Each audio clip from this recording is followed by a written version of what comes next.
Dilden yaraldı bu yürek, sevgim endi rost bo'lsa kerak.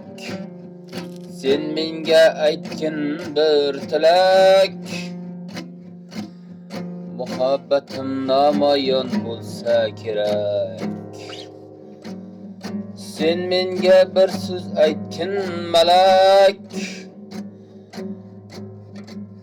atrofingda ayzansam bo'lib endi girdik hak. Sog'inganda seni bir ko'rishim kerak.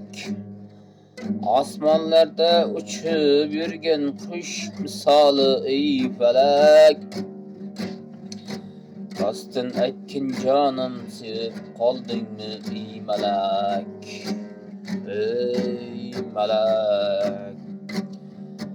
Dildan yaraldı bu yürek, sevgim endi rost bo'lsa kerak. Sen menga aytgin bir tilak, muhabbatim namoyon bo'lsa kerak.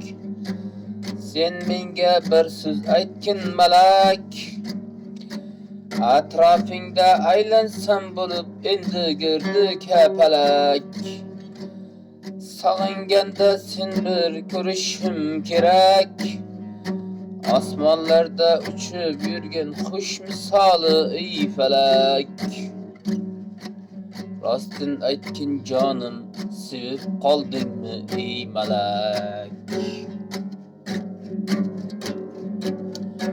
Dildan yaraldı bu yürek, sevgim endi rost bo'lsa kerak.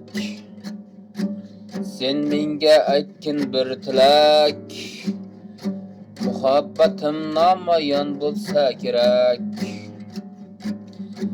Sen menga bir so'z aytgin malak, atrofingda aylansam bo'lib girdik hapalak. Sog'inganda seni bir ko'rishim kerak.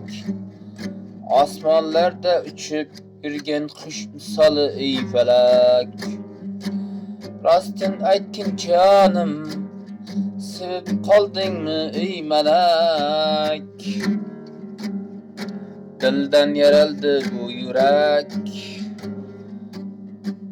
sevgim endi rost bo'lsa kerak. Sen menga aytgin bir tilak, muhabbatim endi menga aytgin bir tilak.